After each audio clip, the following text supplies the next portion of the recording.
Bien, bienvenidos a la segunda clase del curso de procesamiento de lenguajes naturales, en donde vamos a empezar a hablar un poco de qué herramientas hay o qué herramientas podemos usar para todo lo que es tratamiento de nuestros datos con redes neuronales.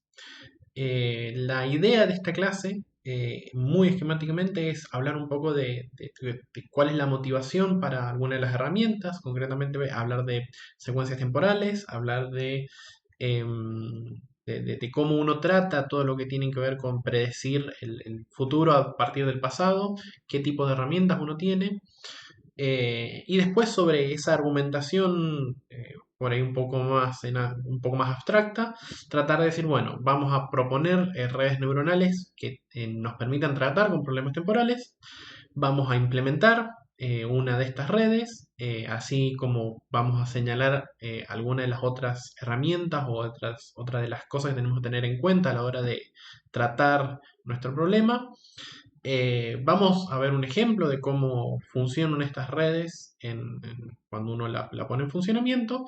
Y luego, en una segunda parte de este video, vamos a hablar de algunas de las redes recurrentes que existen, que tienen un par de ventajas frente a las primeras que vamos a discutir. Y por qué en realidad a veces son preferibles estas otras variantes frente a las versiones más sencillas, más simples, más viejas si se quiere. Bien, entonces, por ahí lo primero que tenemos que hacer para que quede bien claro qué es lo que o cuál es nuestra propuesta o cómo es que vamos a tratar de predecir palabras o tratar de traducir oraciones cuando lleguemos a cosas un poquito más avanzadas.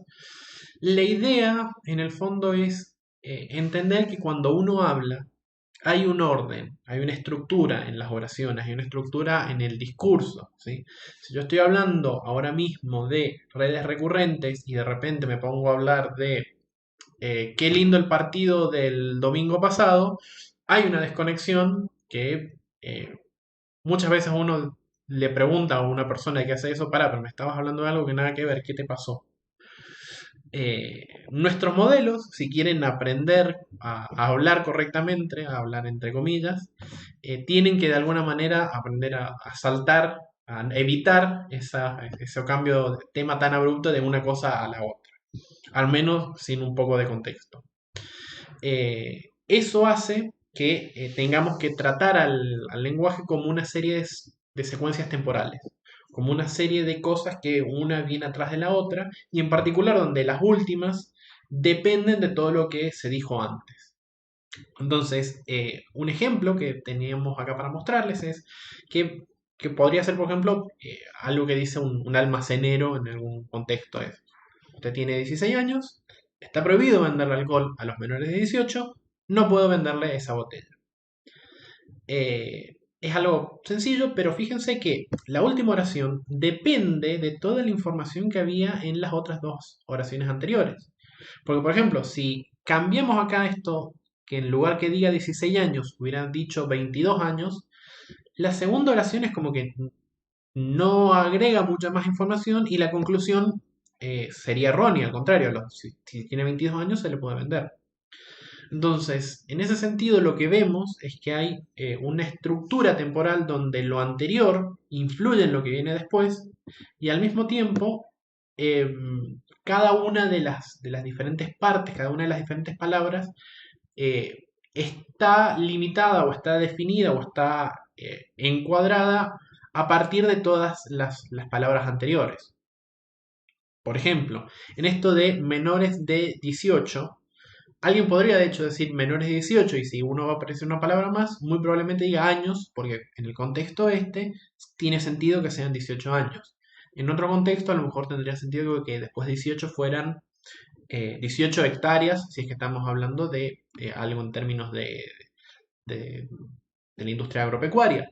Pero en este contexto, en términos de prohibiciones de alcohol, la única palabra que puede ir acá después de 18 es años. Entonces, vemos que hay un orden temporal donde cada una de las partes anteriores informan a lo que viene después. Y es esta estructura temporal la que de alguna manera queremos que nuestro modelo aprenda para que pueda hablar o pueda escribir como lo hace una persona normal, entre comillas.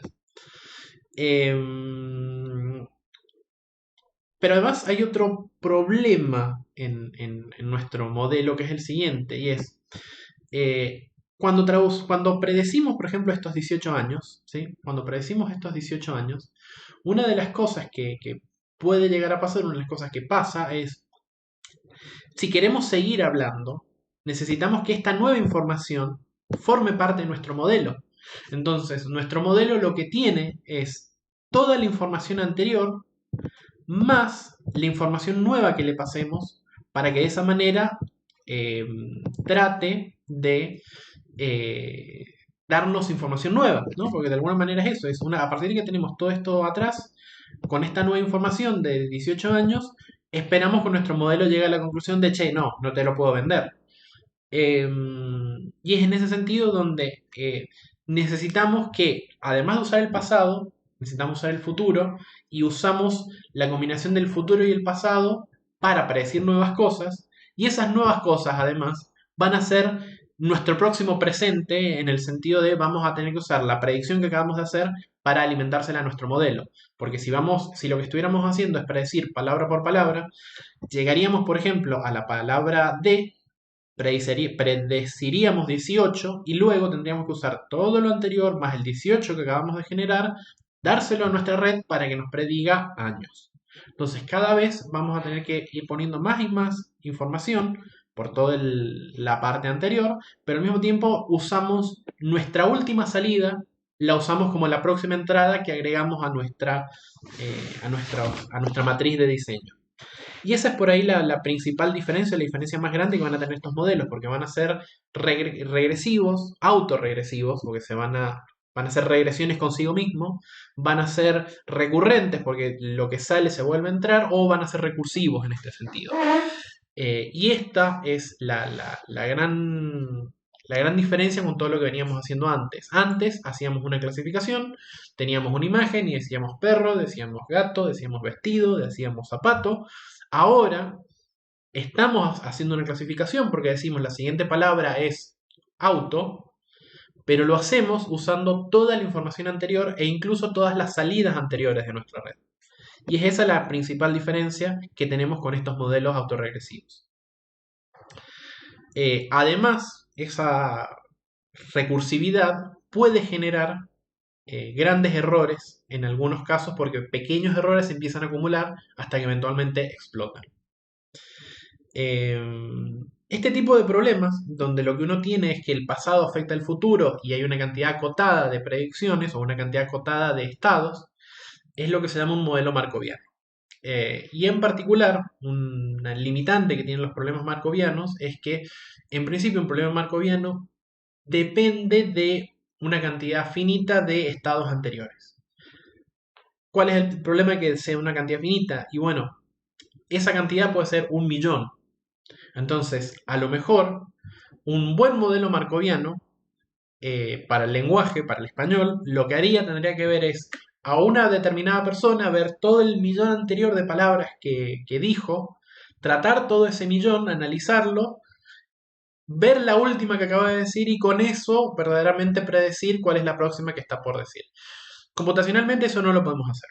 O sea, la cantidad de información que tendríamos que guardar para cada persona, para cada contexto, sería imposible.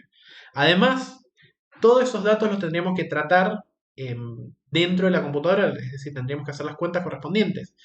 Más imposible todavía, lo cual hace que sea complicado tratar de pedir esto de, bueno, volvámonos infinitamente hacia atrás. No lo podemos hacer.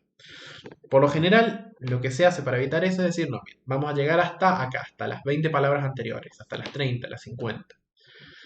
Aún en esos casos, eso puede llegar a no ser suficiente. ¿Por qué? Porque hay palabras que ocurren con más frecuencias que otras.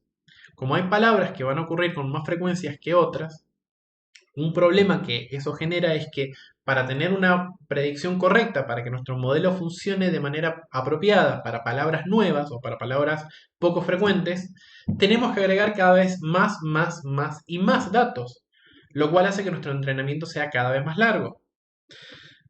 Eh, Como estamos viendo, el tratar simplemente con datos pelados, con palabras peladas, simplemente tratar consecuencias temporales y que nuestra red se arregle, no es suficiente. Y este es un poco el problema que vamos a empezar a tener con todos estos modelos de procesamiento de lenguajes naturales.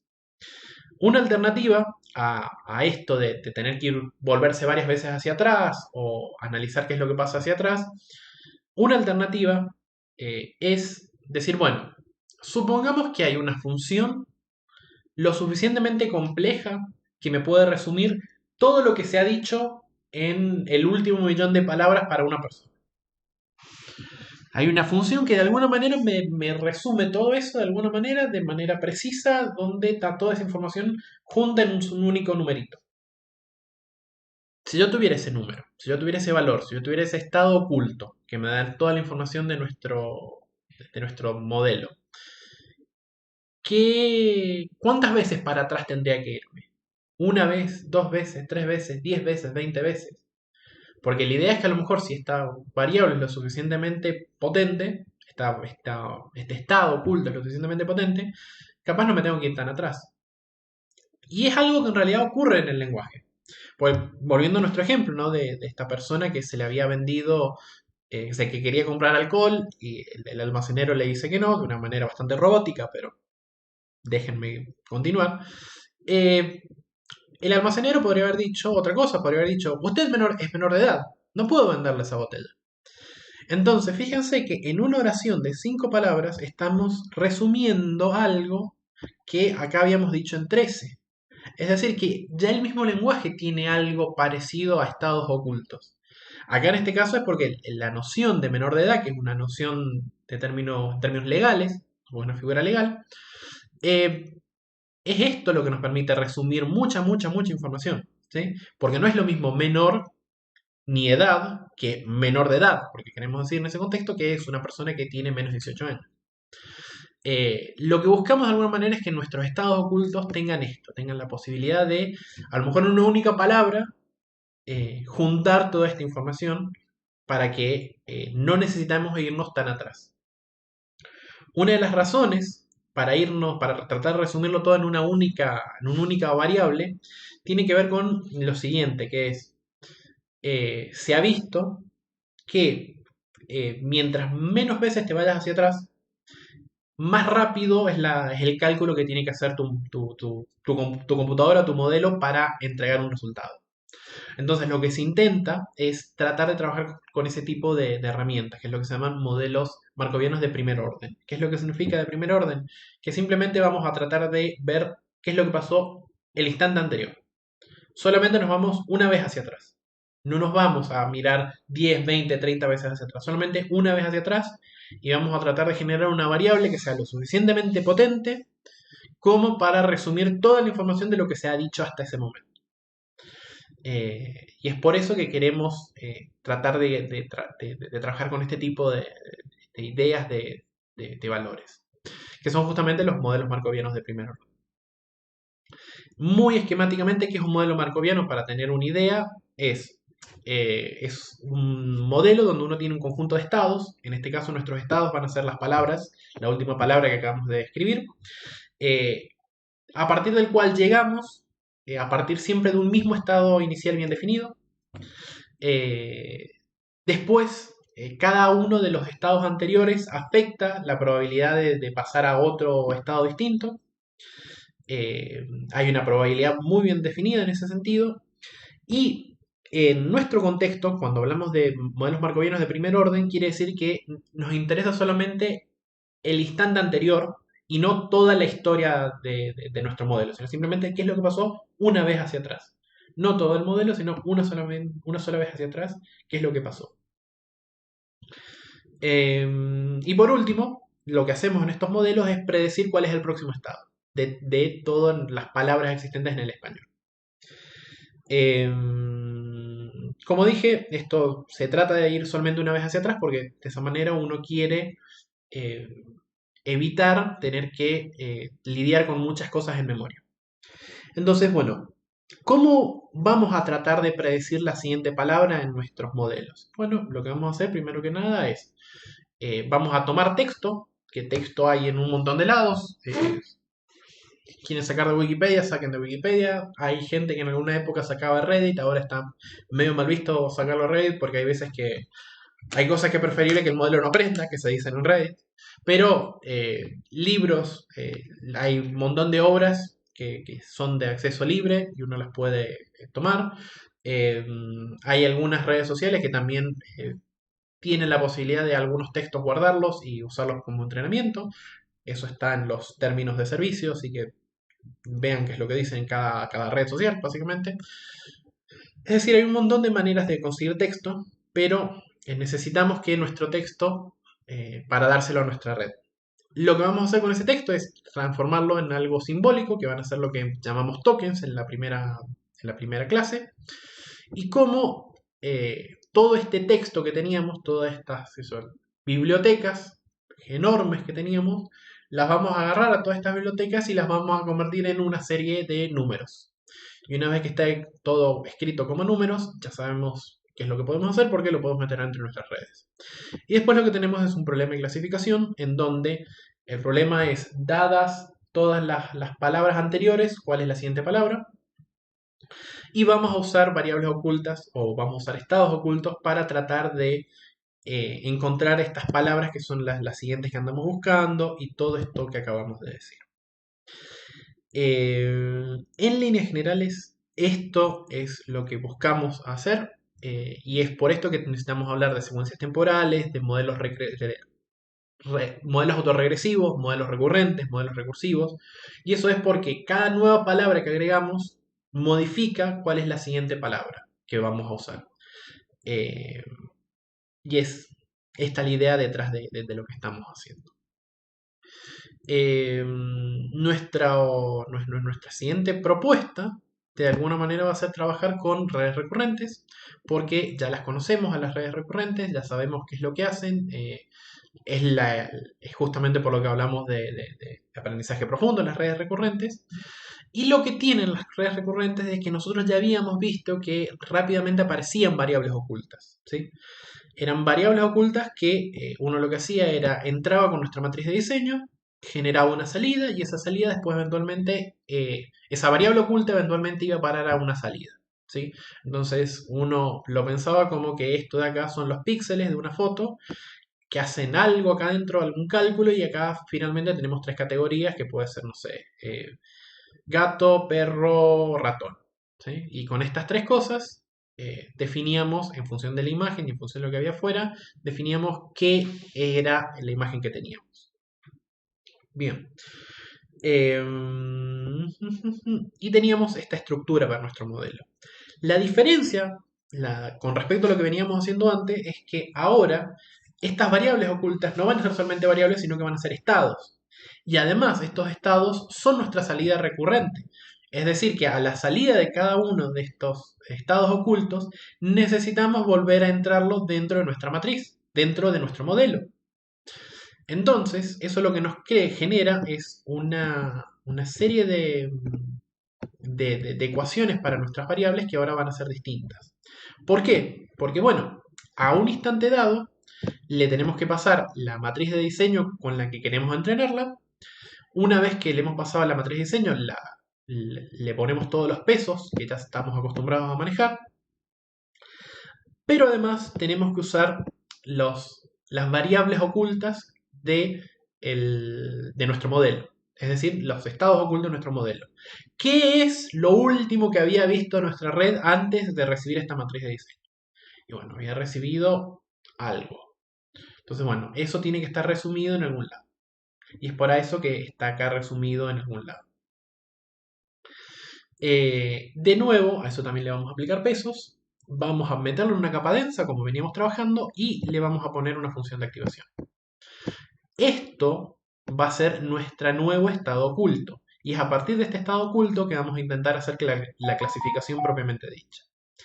Esta es la estructura de una red recurrente. Una red recurrente lo que toma es la última información que le queremos pasar, y además de la última información, tiene que tomar el estado oculto con el que veníamos trabajando, con el que hemos resumido todo lo que la red ya había visto. Sobre eso aplicamos otra capa densa y tenemos nuestras salidas. Otra diferencia que tenemos acá es que antes teníamos una diferencia muy clara entre lo que eran nuestros features o nuestras entradas y nuestras etiquetas, nuestras salidas. Acá, como lo que necesitamos hacer es que nuestras predicciones las vamos a tener que volver a alimentar para ver, o mejor dicho, nuestras salidas las tenemos que comparar con la siguiente parte de nuestra secuencia. Nuestra matriz de diseño, en los siguientes pasos de nuestra matriz de diseño, también tienen nuestro grounding truth, nuestros resultados correctos, nuestras etiquetas. Entonces, bueno, es como que se diluye o se difumina un poco la idea de qué es una etiqueta y qué es un feature o un valor de entrada. Pero, muy esquemáticamente, la idea es esta, es que nosotros alimentamos a nuestro modelo con nuevos datos, y agarra, además de nuestros nuevos datos, tiene que agarrar los estados anteriores, el estado anterior que me resume todo lo que la red ya ha visto, lo metemos en una capa densa con una función de activación y generamos un nuevo estado. Ese nuevo estado lo vamos a usar en el próximo paso, pero además es el estado que usamos para calcular la salida, para hacer la clasificación como veníamos haciendo. Esta por ahí es la estructura más importante que tenemos que tener en cuenta, que es que vamos generando estados ocultos que los tenemos que juntar con lo que alimentamos a nuestra red, y en función de eso generamos algo que nos sirve para predecir, pero también nos sirve para dar información de qué es lo que pasó en el pasado cuando intentemos calcular la siguiente palabra. ¿Sí? Esta es como la parte más interesante de todo nuestro modelo. ¿Sí? Bien, y de nuevo esto que se diluye o queda difuminado qué es lo que es un feature y qué es lo que es una etiqueta, porque las etiquetas van a ser justamente los siguientes tokens dentro de los siguientes tokens dentro de nuestras secuencias temporales. Bien, una cosa que a veces se hace justamente para ahorrar o para trabajar de manera un poco más optimizada, tiene que ver con que juntar todo lo que vamos a usar finalmente. ¿Qué es lo que quiero decir con juntar todo lo que vamos a usar? Pues suena raro, ¿no? Bueno, ¿qué es lo que estoy diciendo? Hay dos formas de calcular esta línea de acá, ¿sí? Más que nada lo que hay acá adentro. Podemos agarrar nuestra matriz de diseño con sus pesos, nuestros estados ocultos con sus pesos, hacemos multiplicación de matrices y las sumamos. No hay ningún problema, totalmente válido, totalmente común. Pero hay otra forma, que es juntar nuestra matriz de diseño con nuestro estado oculto, porque finalmente van a entrar juntos en una capa densa, y juntar nuestras matrices de pesos, acá. Porque entonces lo que vamos a hacer va a ser una multiplicación de matrices de las dos cosas, ¿sí? Fíjense que cualquiera de las dos cosas nos da el mismo resultado. En ambos casos nos da el mismo resultado. Y eso es porque en principio hacen en las mismas cuentas. La ventaja de trabajar con concatenación es que nos permite hacer una única transferencia entre la memoria de nuestra computadora y la memoria del GPU. Es por eso que muchas veces se usa esto como un truco para evitar los tiempos de demora en la transferencia de datos. ¿Sí? Bien. Ahora, el hecho de que estemos usando nuestras predicciones como features, lo que hace finalmente es que los pequeños errores se nos puedan empezar a acumular, ¿sí? Un ejemplo es si tomamos el texto del Quijote, en un lugar de la Mancha, de cuyo nombre prefiero no. El texto original dice prefiero no acordarme. Pero a lo mejor la red dice, bueno, pero acordarse y recordar son palabras muy similares y a lo mejor pone recordar. Eh, ese pequeño error puede hacer que eventualmente se vaya acumulando el error, porque una vez que puso recordar, a lo mejor lo siguiente que pone, en vez de vivía, prefiere poner residía o alguna otra palabra parecida. Entonces, eventualmente, el modelo puede estar aprendiendo pequeños errores. Y eso puede no parecer muy relevante, pero en realidad tiene una gran diferencia, que es la siguiente. Cuando nosotros entrenamos, le estamos pasando un texto que es conocido, que está cerrado, que está bien definido y que no tienen que pensar mucho más qué es lo que está pasando. Le estamos pasando el Quijote, punto, chao. Pero cuando nuestro modelo esté funcionando, no existe una versión del Quijote de lo que la persona está diciendo. En el sentido de la persona está diciendo, te está respondiendo, le está diciendo algo al chatbot, si es que estamos haciendo un chatbot, le está diciendo algo que no está escrito antes y que posiblemente, y que hasta es posible que no haya sido escrito nunca antes. Entonces, a la hora de interactuar, no hay un grounding truth, no hay una verdadera etiqueta correcta con la cual comparar. Entonces, estos pequeños errores, si no los corregimos de alguna manera, pueden empezarse a acumular. Entonces, primero va a ir, en vez de poner acordarme, va a poner recordar. Si usamos recordar en lugar de acordarme, es decir, si lo que usamos a la salida lo volvemos a meter a la entrada, lo que puede llegar a ocurrir es que de repente, en vez de usar vivía, va a poner residía y se empieza cada vez más a deformar la oración original. Hasta que eventualmente podemos llegar a un caso en donde tenemos algo que no tiene ningún tipo de sentido.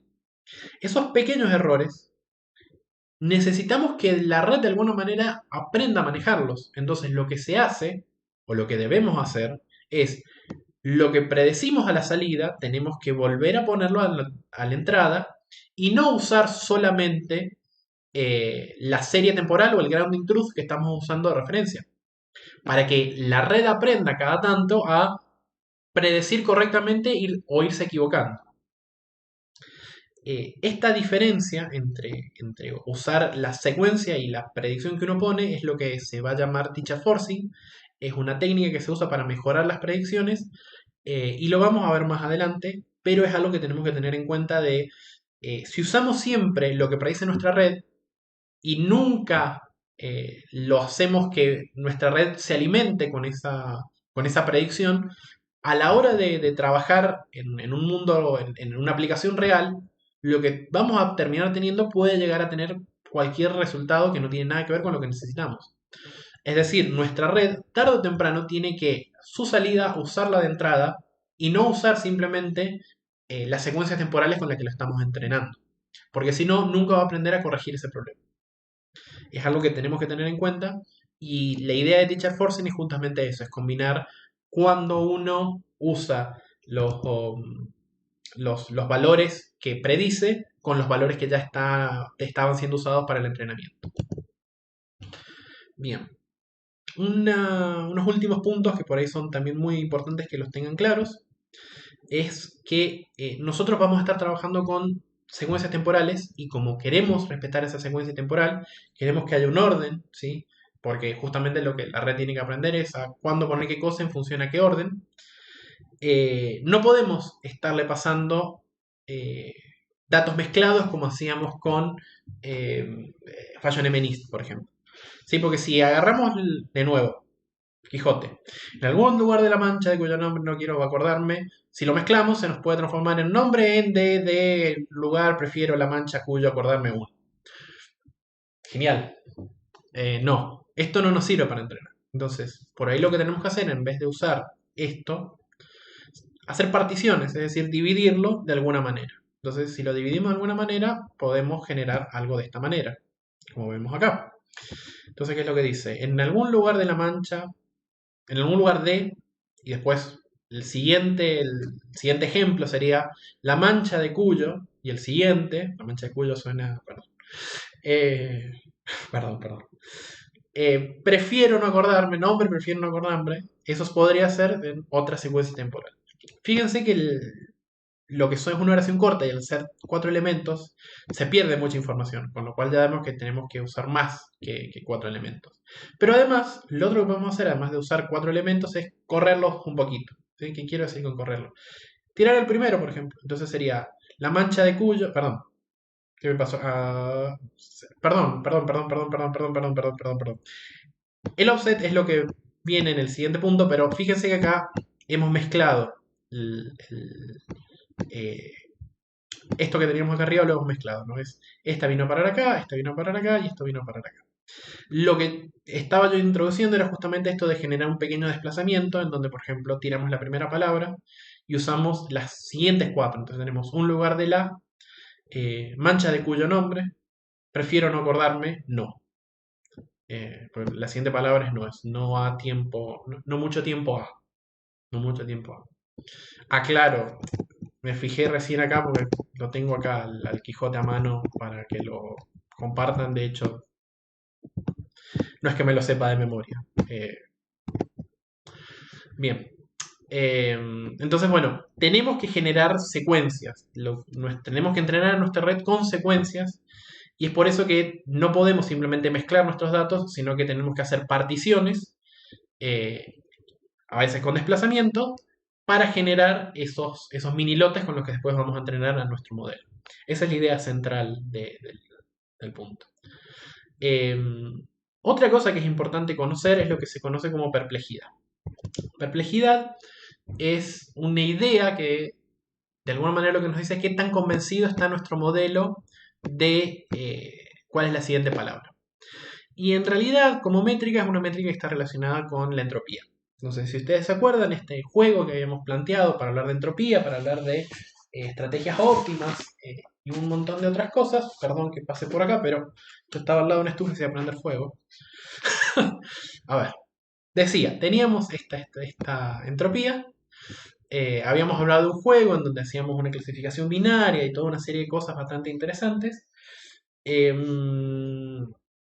¿Dónde empieza la idea de entropía con respecto a lo que veníamos hablando antes y dónde empieza la perplejidad? Bueno, la diferencia es esta. ¿Cuántas opciones teníamos en nuestro juego? ¿Sí? ¿Por qué pregunto cuántas opciones teníamos en nuestro juego? Bueno, teníamos 4, ¿no? Pues habíamos dicho que en el juego originalmente, ¿no? Que era, teníamos un juego donde teníamos una bolsa, donde sacábamos pelotas, habían 4 pelotas, una con los números, cada uno con los números del 1 al 2, el 3 y el 4. Entonces sacábamos. ¿Cuántas opciones reales hay? Bueno, y nuestro argumento, de alguna manera, para hablar ahora de, de cuántas opciones hay, tenía que ver con lo siguiente. Lo que está pasando, muy esquemáticamente, muy esquemáticamente, es que como todas estas son equiprobables, cualquiera va a ocurrir con la misma frecuencia. Entonces, necesariamente hay 4 opciones. Lo interesante va a ser en nuestro otro modelo, porque nuestro otro modelo lo que tenía era que cambiábamos la distribución de las pelotas. Entonces, teníamos ahora 8 pelotas, 4 unos, 2 2, un 3 y un 4. ¿Sí? Y la idea era la misma, era sacar, hacer preguntas y adivinar qué pelota habíamos sacado. De nuevo, las estrategias óptimas, habíamos discutido por qué esta estrategia era óptima, que esto era de alguna manera parecido a un árbol de decisiones, minimizando entropía de un árbol de decisiones, un montón de ideas que en este momento las tenemos más o menos claras, pero la diferencia que vamos a tener ahora es que no podemos decir que tenemos 4 opciones, porque hay 2 opciones que son mucho más probables que las otras. ¿Sí? Entonces, como hay 2 opciones que son mucho más probables, no tiene sentido decir que verdaderamente son todas igualmente probables y que tenemos 4 opciones en promedio. Por otro lado, fíjense que estas dos, ¿sí? Si yo las sumo, me suma.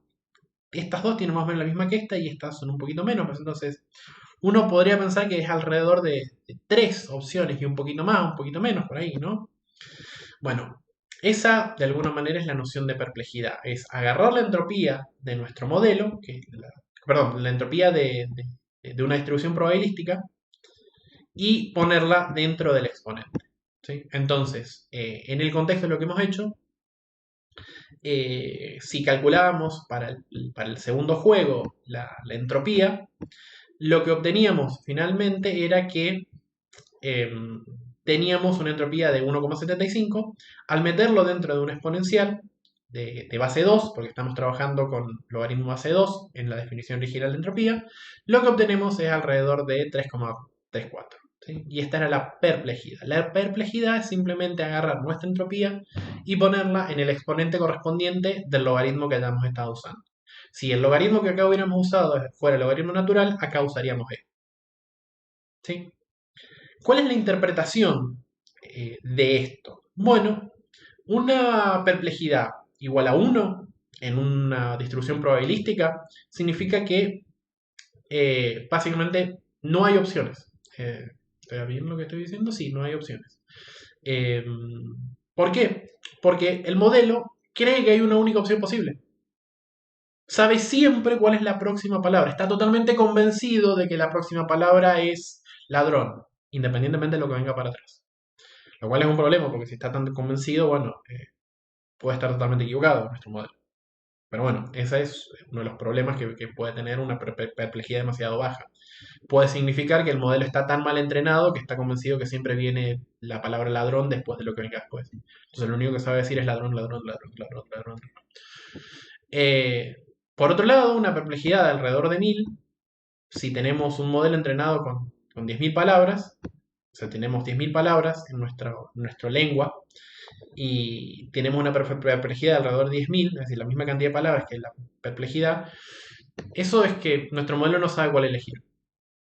Le da igual, no tiene claro cuál es la próxima o cuál no. Esto es perplejidad cuando estamos trabajando dentro de una misma distribución de probabilidades. ¿Qué pasa? Porque esa es la otra cosa que puede llegar a ocurrir. ¿Qué pasa si ahora lo que tenemos es, calculamos una perplejidad para nuestra entropía cruzada, ¿no? Porque habíamos trabajado con entropía cruzada. Bueno, en ese caso van a pasar tres casos de alguna manera. Nos va a dar uno, que es cuando nuestro modelo está siempre convencido. Ya vimos que, porque es malo que esté siempre convencido. Nos puede dar algo del mismo orden de la cantidad de palabras con la que estamos entrenando. De nuevo, nuestro modelo no ha aprendido nada, porque le da lo mismo cualquier cosa. O puede dar infinito. En ese caso, una perplejidad de valor infinito básicamente lo que nos dice es nuestro modelo está totalmente confundido y no sabe qué es lo que está haciendo. El ejemplo que le puse acá en el texto es como que el modelo confunde, es como lo que le pasa a un hablante de español cuando llega a los Países Bajos y escucha a alguien hablar neerlandés cuando nunca ha escuchado neerlandés en su vida. Eh, ¿De qué me está hablando esta persona? No entiendo, no sé nada. Entonces es como si nuestra red no hubiera aprendido nada, no hubiera aprendido nada en el sentido de no sabe cómo responder a lo que le estamos dando. Por eso da infinito. Nuestro modelo no condice con las características de la tarea que estamos tratando de imponerle. Esa como de alguna manera la interpretación. Bien. Tratemos ahora sí de implementar una red neuronal. ¿Cómo sería esto? Bien. ¿Qué es lo que hemos dicho? ¿No? Habíamos dicho que esto tenía que tener esta estructura de acá. ¿Dónde es que está? Estas ecuaciones de acá. ¿Sí? Esto teníamos que tener. Una estructura como esto. Bien. Entonces veamos qué es lo que tenemos. Estamos trabajando con los modules de Torch, en donde vamos a decir que tiene una serie de entradas nuestra red, tiene una serie de salidas. Guardamos estos valores, ¿sí? Fíjense, lo estamos guardando en el atributo, en estos atributos que tienen estos nombres, ¿sí?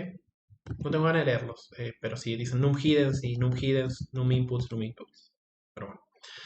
Y después lo que necesitamos hacer es los parámetros propiamente de nuestro modelo, ¿no? Entonces tenemos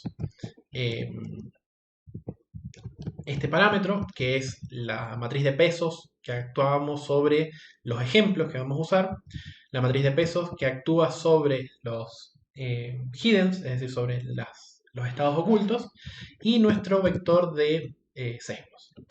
Y además definimos un forward, ¿sí? En donde por defecto inicializamos nuestro estado en none, en nada. Si es distinto a none, lo que hacemos simplemente es al estado usamos el anterior. Si no, en algún lado ya veremos cómo inicializamos un estado cuando está en none. Y después lo que hacemos es, aplicando la definición que teníamos más arriba, calculamos cada uno de los nuevos estados ocultos, ¿sí? ¿Qué es lo que hacemos? Bueno, a la matriz del diseño le aplicamos sus pesos, porque estamos acá haciendo una multiplicación de matrices, y al estado oculto le aplicamos sus correspondientes pesos. Donde fíjense que vamos a usar esto siempre y cuando el estado no sea none. Si el estado oculto fuera un none, lo que vamos a hacer, en lugar de hacer este cálculo, ¿sí? En lugar de hacer este cálculo, lo que vamos a hacer va a ser que nos devuelva 0. De alguna manera, lo que estamos diciendo en esta parte de acá es que el estado inicial de nuestra red queremos que sea siempre 0. ¿Sí? Entonces, esto que hemos hecho acá es simplemente un pequeño truco, un pequeño manejo para no tener que inicializar una matriz muy grande con ceros. ¿Sí? Este es simplemente el truco que hemos hecho acá. Uy. Hemos hecho un pequeño truco para no tener que inicializar una matriz en cero. Y bueno, sumamos los offset. Otra cosa que es importante es que vamos a estar generando una lista de los diferentes estados, ¿sí? Y siempre que terminamos de calcular uno, lo que hacemos es lo agregamos a nuestras salidas. ¿Por qué lo metemos en una lista y por qué no lo guardamos en un tensor? El problema que vamos a ver, o mejor dicho, una de las cosas que vamos a hacer es que vamos a trabajar con cosas que pueden tener longitudes variables. Como la longitud puede ser variable, si acá nosotros dejamos un tensor con una longitud fija, puede llegar a ocurrir que cuando acá empecemos a hacer append o hagamos concatenaciones, empecemos a tener problemas. Empecemos a tener problemas en el sentido de la matriz va a esperar algo que tenga tamaño 10 y nosotros le pasamos algo que tiene tamaño 3, entonces nos va a tirar un error. Al manejarlo de esta manera es como que le estamos dando un tamaño dinámico y evitamos los problemas a la hora de qué es lo que vamos a tener a la salida. Lo otro interesante es que hemos usado tangente hiperbólica como salida, ¿sí? Justamente hemos usado tangente hiperbólica por el hecho de que le hemos asignado al 0 un número, un significado particular. El 0 de alguna manera quiere decir borrame el estado. Olvídate todo lo que venías haciendo antes, ¿sí? Es por eso que también queremos que esos ceros sigan siendo ceros a nuestra salida. Por eso es que usamos tangente hiperbólica. Alguien podría decir, bueno, pero también podríamos usar ReLU, que ReLU también manda el 0 al 0. Sí, pero uno de los problemas que vamos a ver enseguida es que las redes recurrentes tienen un problema con sus gradientes. Sus gradientes pueden crecer mucho. Mucho, explotan mucho. Entonces, una de las formas de evitar eso es tratar de usar una función que sabemos que tiene gradientes acotados. Eso no quita que hayan versiones de redes recurrentes que usan otras, ¿cómo que se llaman? Otras funciones de activación. ¿Sí? Bien. Podemos ver muy esquemáticamente que efectivamente todo lo anterior funciona bien. Con funciona bien, lo que quiero decir es que cuando le pasas una entrada correcta, te devuelve una salida correspondiente. A ver, ¿qué es lo que está diciendo esta persona que no se le entiende? Lo que hacemos es, primero que nada, creamos una matriz, ¿sí? Que es un tensor, que son 5 secuencias de 3 vectores de 4 componentes. ¿Sí? Fíjense que acá hemos agarrado una sola secuencia y vemos cómo es que está hecha. Tenemos 3 secuencias de vectores, perdón, tenemos una secuencia de 3 vectores de 4 componentes. Entonces, si tenemos 5 secuencias, lo que tendríamos serían como 5 de estas apiladas una encima de otra. Podemos definir una red recurrente que lo que va a hacer es tomar 4 componentes y devolverlo 2. y lo podemos aplicar sobre esta matriz de secuencias que acabamos de definir, que era nuestra matriz de diseño. Al hacerlo, la salida tiene 5 secuencias y cada secuencia es de 3 por 2, porque son 3 vectores de 2 componentes. Y estas 2 componentes son justamente estas dos de acá, porque lo que hace esta red es estas 4 componentes, me las cambia simplemente a 2. ¿Sí? Fíjense que además me está diciendo que lo último que le aplicamos fue una tangente hiperbólica. ¿Sí? Bueno, ahora, volviendo al dibujito que teníamos antes, el dibujito ese tan bonito que teníamos antes, acá arriba, lo único que hemos hecho es esta parte de acá. ¿Sí? Hemos hecho estas cosas con funciones de activación. Nos falta crear una capa de salida. Entonces, lo siguiente que vamos a hacer va a ser, usando module, crear también otra función que haga las veces de matriz de salida. Bien. Y le vamos a agregar varias cosas más. Nuestra matriz de salida va a tener varias cosas más. Como estamos trabajando con palabras o como estamos trabajando con texto, tenemos que en algún lado definir cómo es nuestro texto, cuáles son las palabras que usamos, cuáles son los tokens que usamos. ¿Sí? Por otro lado, necesitamos inicializar nuestros parámetros de alguna manera, porque justamente es un MLP adicional que agregamos a la salida, y como es un MLP, necesitamos iniciar sus parámetros. Y además, queremos que esta capa reciba una red recurrente arbitraria. ¿Por qué arbitraria? Porque ahora estamos viendo una RN convencional, pero después vamos a describir dos RNNs más, dos tipos de redes recurrentes que tienen otras características. Entonces, como queremos que sea una red recurrente lo suficientemente generalizada, o sea, una capa de salida lo suficientemente general como para que reciba cualquier recurrente, definimos de alguna manera que queremos que sea una red recurrente arbitraria en lugar de inicializarla acá. ¿Sí? No la estamos inicializando, sino simplemente se lo pasamos a este módulo, ¿sí? Para que quede guardado y haga las cuentas que corresponden. Bien. Recuerden que estas RNN que teníamos acá, lo que hacían era, nos estaba devolviendo una lista de salidas. ¿Sí? Porque eso significa que después vamos a tener que hacer algunas cosas con esta lista que teníamos a la salida. Bien. ¿Qué es lo que hacemos después? Bueno, inicializamos parámetros, como habíamos iniciado parámetros acá, ¿sí? Que habíamos inicializado usando distribuciones normales. Acá vamos a hacer básicamente lo mismo. Solamente que ahora, como estamos en un MLP, es decir, una capa densa convencional, simplemente necesitamos los pesos y simplemente necesitamos los sesgos. Por otro lado, los sesgos que vamos a usar se van a corresponder con la cantidad de palabras o con la cantidad de clases que hay dentro de nuestro vocabulario. ¿Sí? Eso es importante. Dicho de otro modo, nuestra red lo que va a hacer es va a agarrar las variables ocultas, les va a aplicar una matriz, el tamaño de nuestras variables ocultas, le va a aplicar una matriz y sobre eso van a tener diferentes salidas que me van a dar la probabilidad de cuál sea la siguiente palabra o el siguiente token. Para eso necesitamos en algún momento pasarle el tamaño de nuestro vocabulario, de la cantidad de tokens que tenemos, ¿sí? Que es justamente lo que habíamos guardado acá. ¿Perfecto? Bien. Otra cosa que vamos a hacer, además de esto que dijimos acá, es definir un one-hot encoding, ¿sí?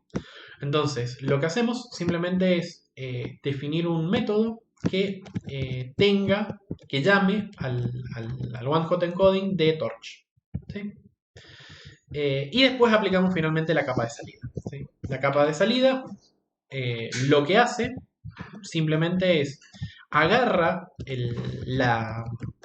ay, no dan las palabras en este momento.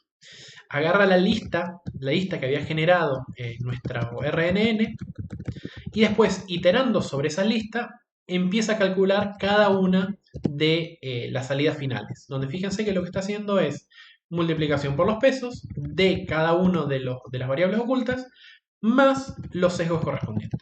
¿Sí? Esto es simplemente una capa densa. Estamos haciendo un forward de una capa densa al estilo que sabemos hacerlo, solamente que acá lo hemos dividido en dos partes, porque lo que va a ser nuestro forward va a ser llamar a nuestra red recurrente que definimos acá y después hacer esta clasificación acá. En realidad no es una clasificación, es una salida. Después, para la clasificación, vamos a aplicarle el softmax de nuestra función de pérdida, pero simplemente para que quede eso claro.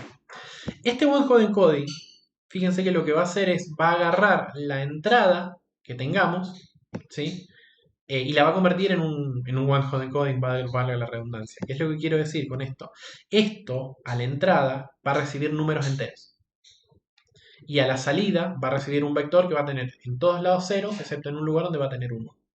Y vamos a trabajar con esto para hacer, después para calcular entropía cruzada y todo lo que necesitemos hacer, o para justamente entrenar nuestro modelo también. Ahora sí vamos al forward. Fíjense que lo primero que hace el forward es, a la secuencia de tokens que tenemos, la transforma en un one hot encoding, y eso después se lo alimentamos a nuestra red recurrente, a la cual le vamos a pasar un estado. Por defecto, estamos poniendo el estado en none, ¿sí? Por lo que dijimos que esta RNN se encarga de ver qué es lo que pasa con ese none para no tener ningún problema. Pero cuando hacemos un forward en general, tranquilamente podríamos definir cualquier otro estado si es que lo necesitáramos, ¿sí? Esto de inicializar con un estado distinto al original es algo que en algún momento vamos a necesitar cuando empecemos a hacer todo lo que son traducciones. Pero me estoy adelantando, falta bastante para eso. Por ahora lo que me interesa es que sepan esto, que nuestro forward hace dos cosas. Llama por un lado a nuestra red recurrente, que es uno de los atributos de nuestra clase, y por otro lado llama al método outputLayer, que es simplemente una capa densa como habíamos discutido acá. En el medio, como X, es decir, como nuestra matriz de diseño lo que tiene es una secuencia de números naturales, tiene que convertir esos números naturales en one hot encoding para poder trabajar propiamente en nuestra red recurrente. Y es por eso que debemos tener estas precauciones de usar los one hot encoding, ver cómo trabajar con nuestras redes recurrentes y ver cuál es nuestra salida. Por último, lo que necesitamos es definir, o mejor dicho, es hacer de alguna manera cómo vamos a predecir. Eso es así por lo siguiente, porque en realidad nuestra red lo único que está entrenando en este momento es, a la salida tengo números. Esos números hay que convertirlos en las clases correspondientes, y una vez que estén convertidos en estas clases correspondientes, los tenemos que convertir en las palabras originales. Entonces, todo ese proceso lo tenemos que hacer de alguna manera. ¿Cómo lo vamos a hacer? Bien. Lo que va a hacer es simplemente usar este forward que hemos definido más acá arriba. ¿Dónde está? Acá. O más bien una variación sobre esto. ¿Qué es lo que quiero decir con esto? Bien. Veamos qué es lo que hace. Lo primero que hago es defino mi estado inicial. Y como es un estado inicial, dijimos que siempre lo iniciamos en none. Y lo siguiente que hacemos es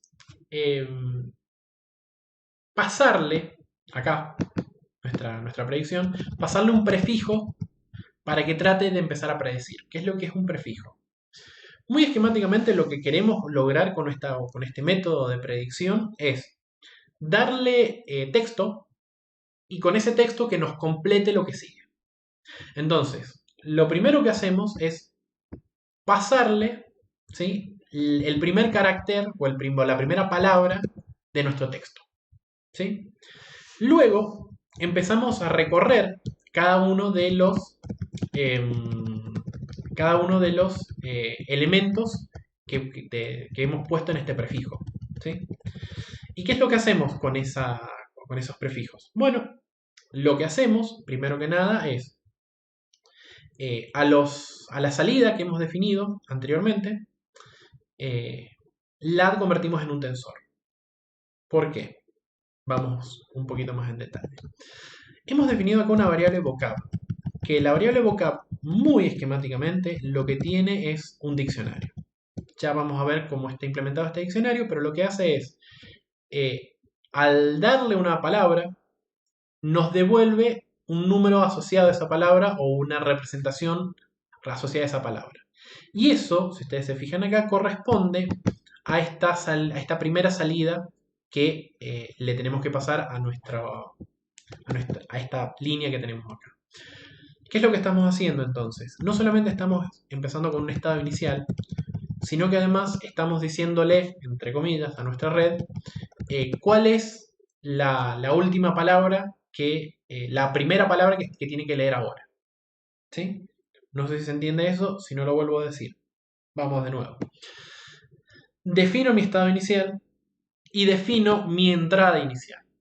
Mi entrada inicial, que es esto de acá, va a ser a partir del primer elemento que yo tenga en el prefijo, lo meto adentro del diccionario, que lo he guardado en esta variable vocab, porque es mi vocabulario, y lo guardo en una lista. Luego, a esta salida, la voy a usar para, eventualmente, obtener predicciones de mi modelo. Entonces, al último elemento de esta salida, lo guardo en mi matriz de diseño, lo transformo en un embedding y le aplico una matriz le aplico mi RNN. ¿Sí? Fíjense, lo único que estoy haciendo es estoy aplicando mi red recurrente. Y a partir de esta red recurrente obtengo mis nuevas salidas, mi nueva ristra de salidas. Recuerden que teníamos una lista de salidas y nuestro nuevo estado. Esta parte la recorremos siempre. Lo que va a cambiar es mientras estemos recorriendo el prefijo. Porque mientras recorramos el prefijo, lo que vamos a hacer es empezar a recorrer el resto del prefijo hasta que se nos acabe. ¿Qué es lo que estamos haciendo acá?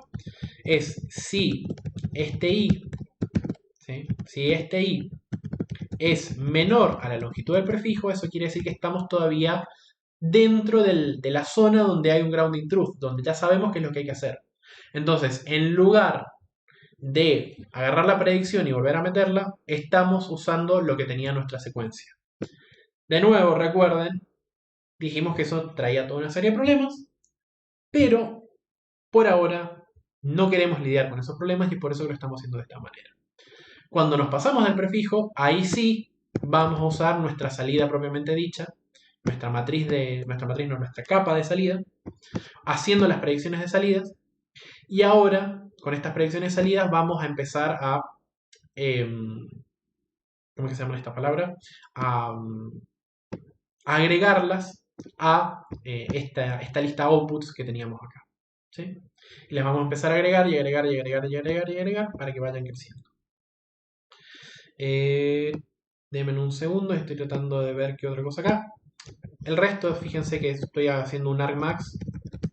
¿Sí? Estoy haciendo un argmax y un cambio del tamaño y un cambio del tipo de variable para que todo funcione.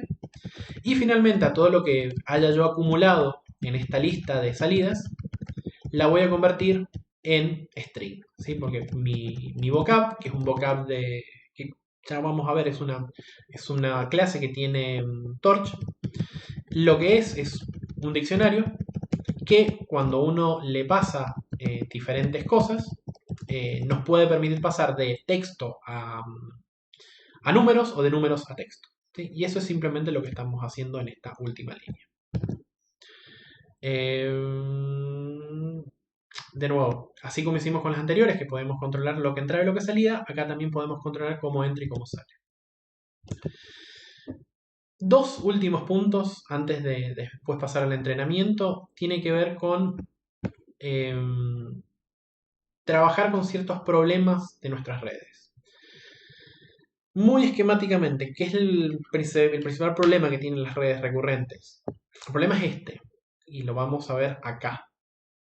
Fíjense que estamos aplicando derivadas parciales y demás, pero en realidad lo que me interesa es esto que pasa cuando uno analiza el comportamiento de la variable del estado oculto. ¿Qué es lo que pasa? Fíjense que a tiempo t, ¿sí? La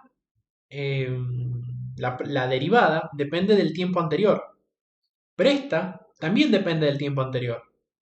Y la anterior también depende de su anterior. Entonces, en realidad lo que tenemos acá es una cosa que empieza a crecer de una manera enorme y horrible. Es espantosa. Es una función de recurrencia, una función de expresión recurrente que tiene muchos problemas. Muchos problemas en el sentido de que puede ser muy costosa computacionalmente. ¿Qué es lo que se hace o se puede hacer? Bueno, hay trucos para evitar eh, que esto tenga problemas, para evitar problemas en el sentido de que la recurrencia sea tan grande que tenga que hacer demasiadas cuentas y me explote todo. Eh, una de las alternativas frente a eso tiene que ver con un truco que se lo conoce como de programación lineal.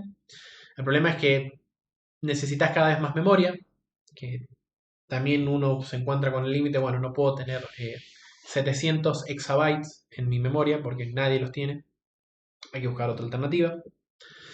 Eh, Así que una de las soluciones para evitar este problema de esta red recurrente, que además, si uno hace esta red recurrente, serie de recurrencias, y esta recurrencia además se comporta como un polinomio, o sea, es fea, no hay forma de no verla y decir, esto es espantoso.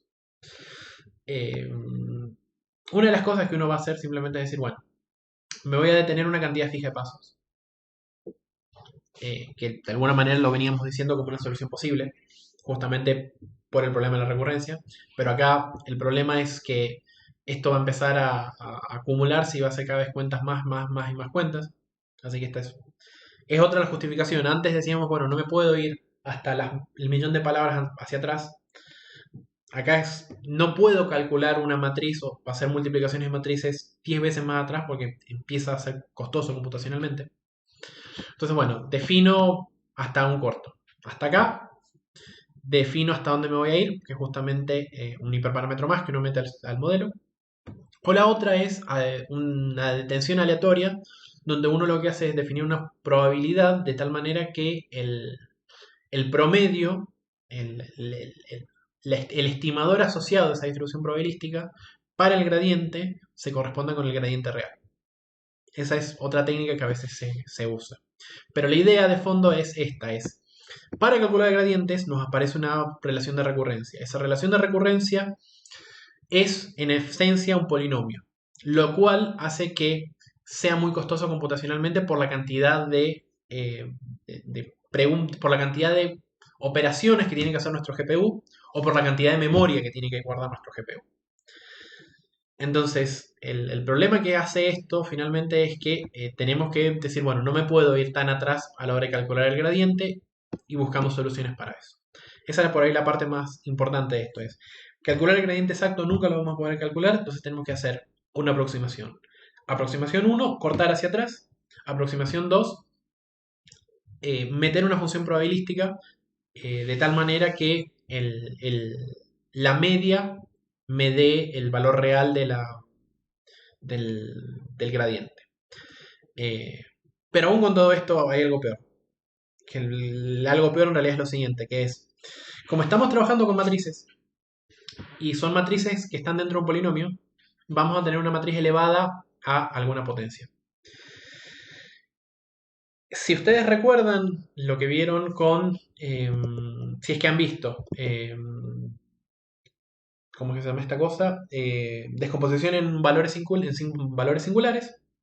Uno de los problemas que tienen las matrices rectangulares es que tienen estos valores singulares que son como los análogos de los autovectores, son los análogos de los autovalores de una matriz cuadrada. Y cuando uno hace algo parecido a un exponente, una potencia para matrices rectangulares, lo que nos va a pasar es justamente lo mismo que acabo de decir. ¿Qué quiero decir con lo mismo que acabo de decir? En una matriz cuadrada, cuando uno calcula el cuadrado de una matriz cuadrada, el cubo de una matriz cuadrada, la cuarta potencia de una matriz cuadrada y así sucesivamente, los autovalores se elevan a esas mismas cantidades. Cuadrada, cubo, cuarta, quinta, bla, bla, bla. Entonces, si esos autovalores eran muy chiquitos, menores a 1, rápidamente tienden a algo que se aproxima mucho a 0. Si eran cercanos a 1, o si eran 1, mejor dicho, si eran 1, se queda en 1, pero si eran un poquito mayor que 1, empieza a crecer como una exponenciales. ¿Qué es lo que se hace? Si dado que vamos a calcular polinomios y o se nos van a anular o se nos van a explotar, decimos, bueno, no vamos a usar todo nuestro gradiente, vamos a cortar en algún lugar con nuestro gradiente. Eso es lo que se llama gradient clipping. ¿Qué es lo que hace? Muy esquemáticamente y decir, bueno, hay un valor mínimo por encima del cual nuestro gradiente se va a reducir a una constante y no va a seguir creciendo. ¿Cómo implementamos esto? Bueno, definimos nuestros parámetros, los vamos a guardar en una lista, ¿sí? Y vamos a guardar a todos aquellos parámetros que tengan un gradiente o que le necesitemos calcular el gradiente. Calculamos la norma cuadrática, la norma cuadrada. Fíjense que simplemente es eso. Estamos agarrando los parámetros, el gradiente del parámetro, lo elevamos al cuadrado, hacemos una suma de todos los parámetros que habíamos definido acá arriba. Y después aplicamos el gradiente según esta expresión de acá, ¿sí? Si la norma es mayor al valor a partir del cual queremos cortar, lo que hacemos simplemente es reacomodar el tamaño para que no se pase de este tamaño de acá, ¿sí? Entonces vuelvo a explicar esto por si no quedó claro. Todos los parámetros que tengan gradiente los guardamos en una lista, calculamos su norma cuadrática, ¿sí? la distancia euclidiana convencional, y después hacemos esto de acá, que es este mínimo de acá. Si la norma es mayor al valor máximo que no queremos tener, aplicamos un escaleo, una multiplicación y una división para que no explote el gradiente. Es decir, a la hora de calcular los gradientes vamos a tener siempre problemas. Entonces, tenemos que restringir cuántas veces nos vamos hacia atrás y tenemos que evitar que nuestro gradiente crezca de manera descontrolada. Esas son de alguna manera las principales diferencias con respecto a todo lo que veníamos haciendo antes para calcular gradientes y ese tipo de cosas, ¿sí? Esa por ahí es la primera y más importante diferencia. Bien, vamos redondeando un poco toda esta parte para por lo menos dejarnos ahí a punto del entrenamiento y al mismo tiempo también completar un poco qué son estos vocabularios que habíamos hablado, que los dijimos muy arriba, que dijimos que son diccionarios, pero vamos a puntualizar un poquito más en esos diccionarios.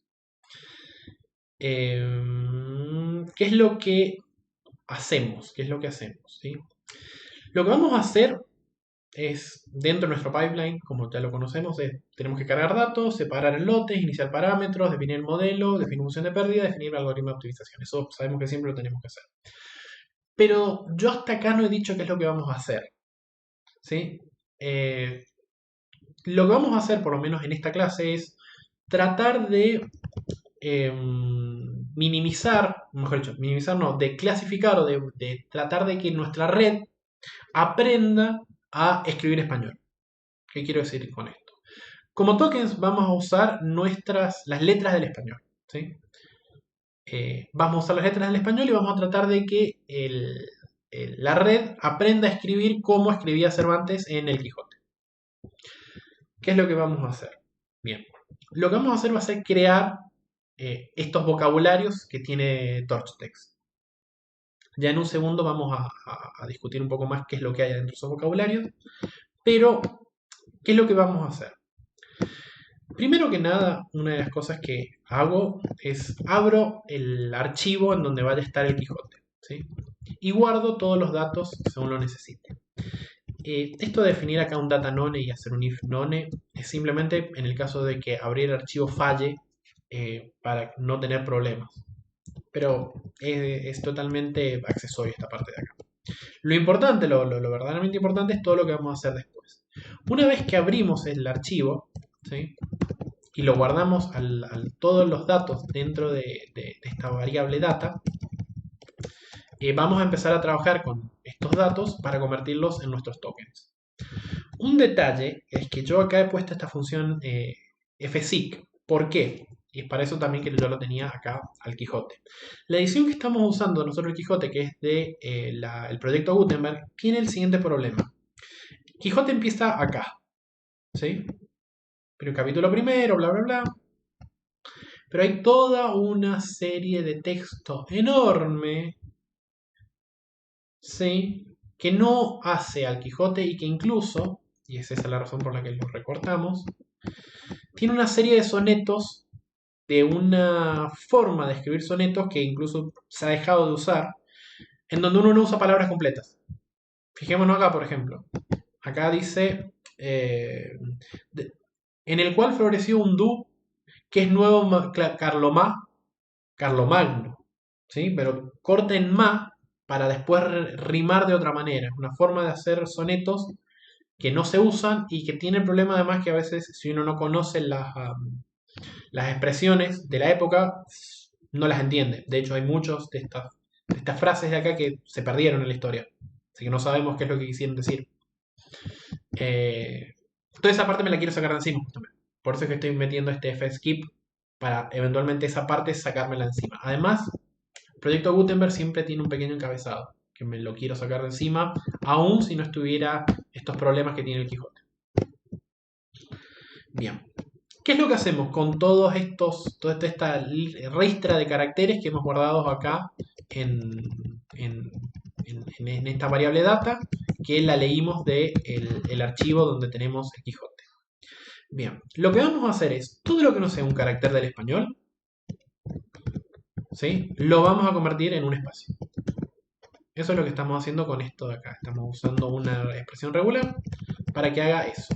Es todas las letras mayúsculas y minúsculas de la A a la Z, todas las letras minúsculas y mayúsculas de la A a la Z, todas las letras con tilde, todas las letras mayúsculas con tilde, la ñ mayúscula, y la diéresis mayúscula, por caso de que hubieras, no debería estar, pero puede llegar a ocurrir.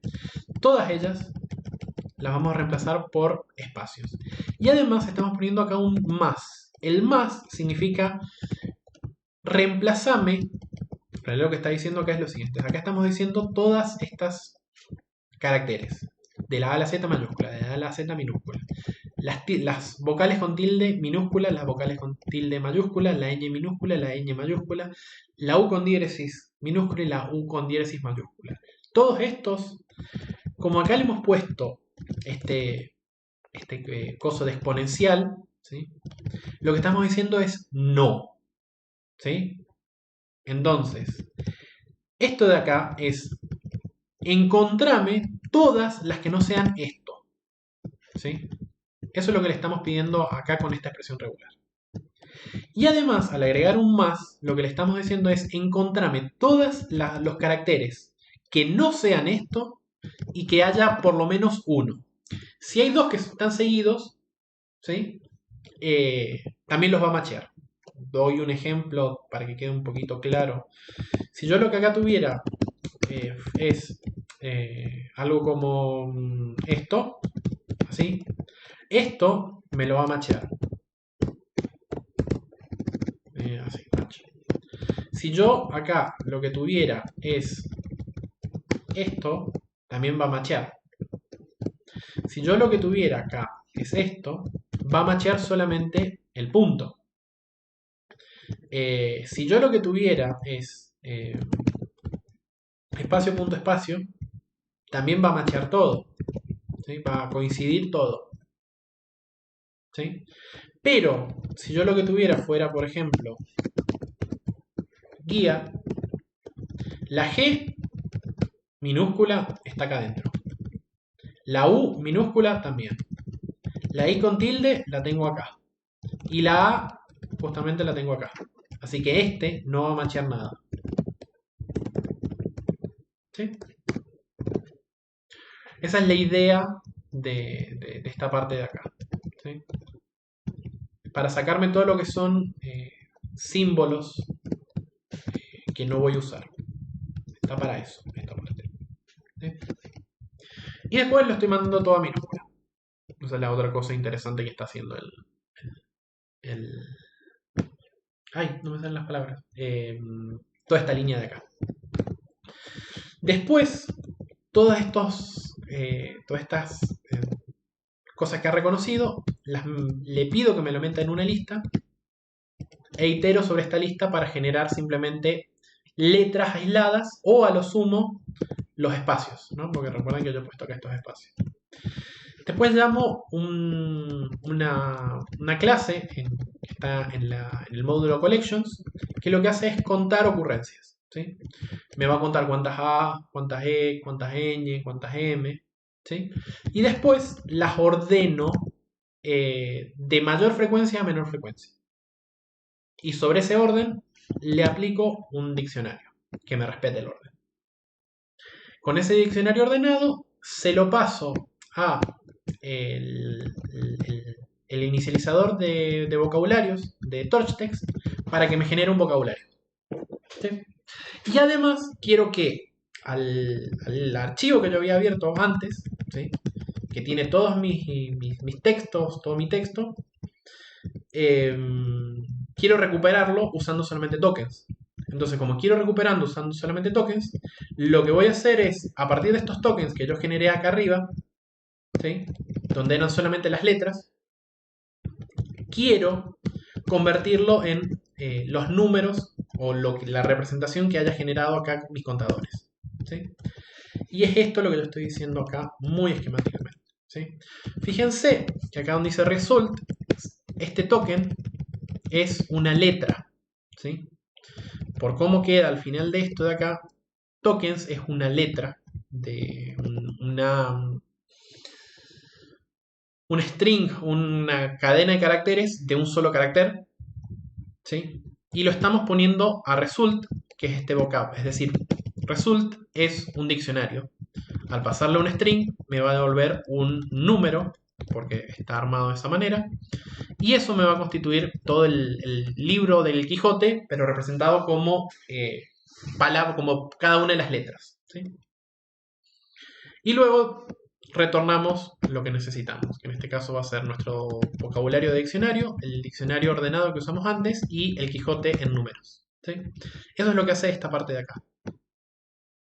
Acá a la consola le estoy pidiendo que me lo descargue el libro y después que me genere todos estos. Este 40.508 es justamente el número de caracteres que había que saltearse en este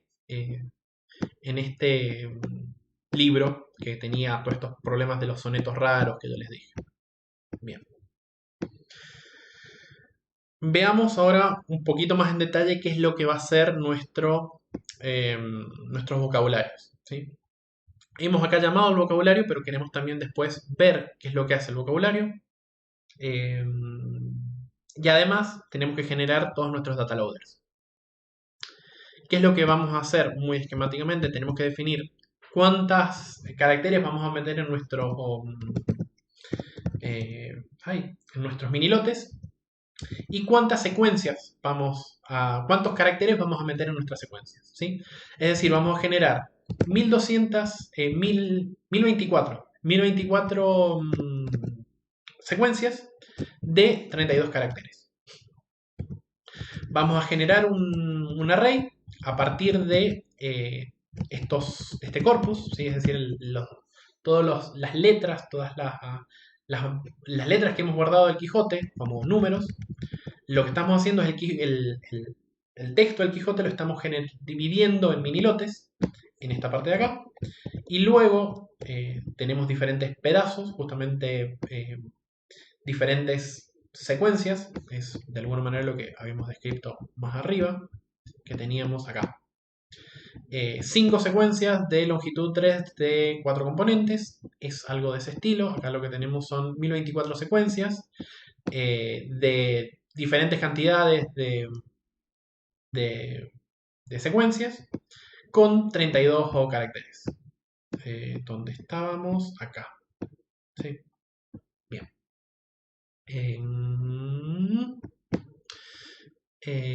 Perfecto. Y después lo que hacemos es ir generando nuestros data loaders, como veníamos haciéndolo antes. Una vez que generamos nuestros data loaders, generamos un data loader de entrenamiento y uno de prueba para trabajar con ellos. Lo que yo decía más temprano de qué es lo que tiene vocab. Vocab lo que hace es recibir una palabra y me devuelve un número. En este caso, si yo le paso un vacío, un espacio, me devuelve un 0 porque el espacio es el carácter más frecuente. Si le paso una E, me va a devolver un 1 porque es el segundo carácter más frecuente y así sucesivamente. También le podemos pasar un número cuando a esta variable, a este método de acá, le podemos pasar un número para que nos diga a qué letra corresponde o a qué vocabulario o a qué palabra correspondería en nuestro contexto. Denme un segundo, que estoy tratando de recordar algo de acá. No, creo que eso está bien en líneas generales. Sí, esto es simplemente para que lo vieran, pero en realidad la forma en la que esto lo vamos a usar... No he dicho nada, no he dicho nada, está perfecto, porque estamos dividiendo, perfecto. Fíjense acá que lo que estamos haciendo a la hora de generar nuestros features y nuestros tags, o sea, nuestras entradas y nuestras salidas, o nuestras etiquetas, es este mismo vector que teníamos acá, este mismo tensor. Lo que hacemos es simplemente en uno nos salteamos el último carácter y en el otro nos salteamos el primero. ¿Sí? Justamente porque lo que queremos son dos secuencias que estén una desfasada de la otra. Y esa es la idea central de generar el corpus de esta manera. Es como que estamos haciendo mini lotes del corpus. Y sobre esos mini lotes después los desplazamos uno para un lado, el otro para el otro. Y se los vamos a pasar a nuestros data loaders acá. ¿Sí? De nuevo, fíjense que elegimos solamente algunos. Y la elección, que es este slice que le estamos pasando acá, tiene que ver justamente con el número de ejemplos que vamos a usar para entrenamiento y validación. ¿Sí? Bien. Vamos a tener que hacer una pequeña modificación por el hecho de que ahora nuestra función de pérdida va a tener que manejar tres índices y no solamente dos, como veníamos trabajando antes. Es un detalle. De hecho, simplemente lo que estamos haciendo acá es cambiarlo todo para que sea simplemente ¿cómo que se dice? Cambiarle la forma para que sea más fácil dárselo a CrossEntropy que haga las cuentas apropiadas. Solamente tenemos que cambiarle la forma. Y ahora sí estamos entrando en la zona de entrenamiento. Fíjense que en realidad es un ciclo de entrenamiento muy parecido al que veníamos haciendo antes. No hay grandes diferencias. La única diferencia es que ahora les tenemos que pasar el vocabulario que generamos más arriba, que como les dije es simplemente un diccionario con algunas otras cosas como una especie de diccionario reverso. Fíjense que conforme va pasando el tiempo, la perplejidad que la estamos usando como referencia cae, que es lo que esperábamos, y luego finalmente podemos empezar a hacer diferentes predicciones. ¿Sí? De hecho, podríamos ver si esto está entrenado. Quijote y Sancho. ¿Sí? Fíjense que sabe que tiene que decir algo de la Mancha, pero hay algo que en algún momento entendió mal y empieza con decir de la man, pero algo está aprendiendo. Y la otra variación a esto es, en vez de usar la red recurrente hecha desde cero como hicimos recién, es usar las que tiene el módulo de PyTorch. Para eso, lo único que hemos hecho simplemente es, por cómo es nuestro modelo, por cómo es la implementación que hemos hecho hasta ahora, tenemos que definir una RNN, ¿sí? Que es justamente lo que después le vamos a pasar a la parte que predice, y tenemos que definir un forward. Fíjense que tanto este forward como esto de acá es más que nada un wrapper, un envoltorio que uno le pone para poder coincidir esta especificación con la especificación que habíamos usado en el modelo anterior.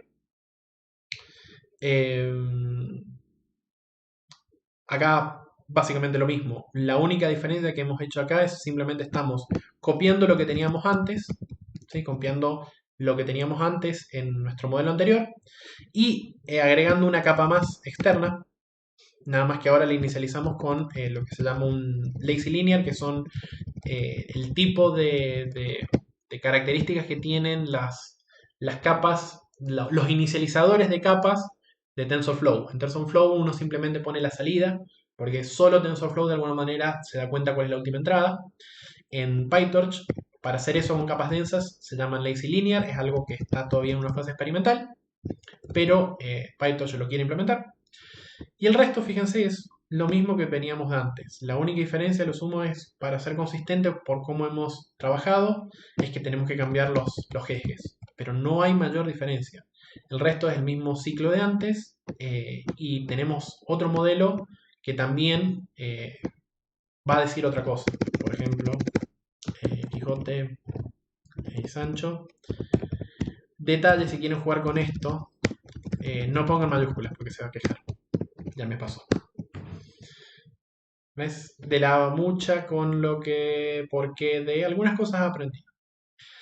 Voy a parar acá porque estoy llevando más de una hora y media casi estoy llegando. Y en el siguiente video vamos a hablar de LSTM y de GRU. Que me parece que son en realidad las que uno después termina usando porque esto es simplemente como para entender qué es lo que está pasando acá. LSTM y GRU de alguna manera generan herramientas para no tener tantos problemas con el gradiente como hemos discutido, pero creo que es mejor hacerlo en un video aparte, así que paramos acá, vamos a hablar después de mejoras sobre redes recurrentes y nos vemos en el próximo video.